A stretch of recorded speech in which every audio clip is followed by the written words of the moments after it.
The sun beat down, the earth cracked. The village of Abeni had seen many dry seasons, but none like this. Crops withered, streams ran dry, the air hung heavy, thick with worry. Children cried, mothers worried, fathers looked to the sky, hoping for a miracle. Hope was a fragile thing, dwindling with each passing day. The elders of the village, their faces etched with worry lines as deep as the cracks in the earth, gathered to discuss their plight. Never before had the rains failed them so completely. Their fate, they knew, rested on the delicate balance between the human world and the world of the spirits, and there was only one among them who could bridge that divide.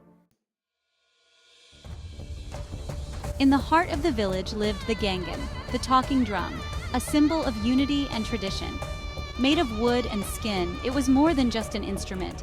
It was a living entity, pulsating with the heartbeat of the community.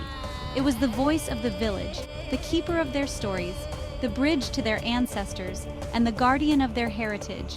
Its rhythms echoed the joys of harvests, the sorrows of loss, the hopes of a people, and the dreams of future generations. The Gangan spoke a language understood by all, a language that transcended words, a language of the soul. The villagers believed that the Gangan held the spirits of their ancestors, a sacred connection to the past. When the drum spoke, it was their ancestors speaking through it, guiding them, protecting them, and offering wisdom. It was a sacred instrument, revered and respected by all, a symbol of their cultural identity.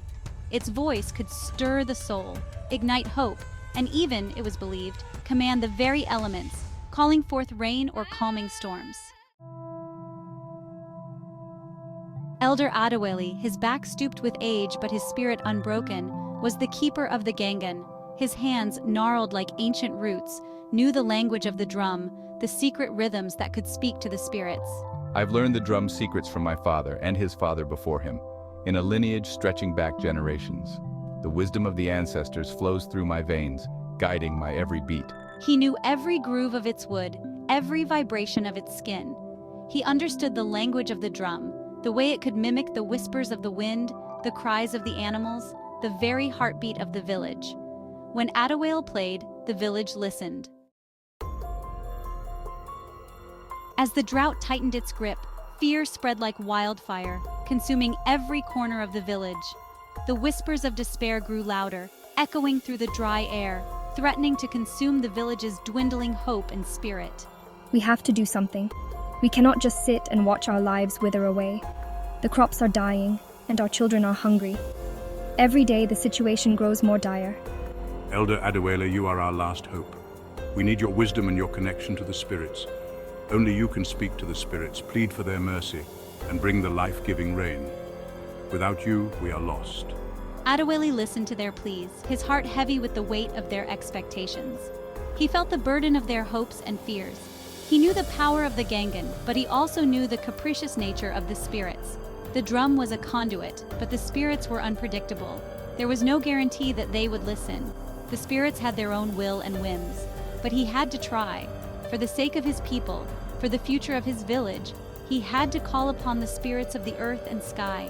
With determination and hope, Adewale began the ritual, calling upon the ancient spirits, praying for their mercy, and hoping for the life-giving rain to save his people. As the sun set, casting long shadows across the parched land, Adewale took his place in the center of the village. The air was thick with anticipation. The villagers gathered around, their eyes filled with hope and desperation. He lifted the Gangan, its wood warm against his skin, and began to play. The drum, an extension of his soul, echoed the heartbeat of the village. Spirits of the earth and sky, hear our plea. We call upon you in our time of need, seeking your guidance and mercy. We are in desperate need of your mercy. Our lands are dry, our hearts heavy with worry. The rhythm started slowly, a steady heartbeat in the stillness of the evening.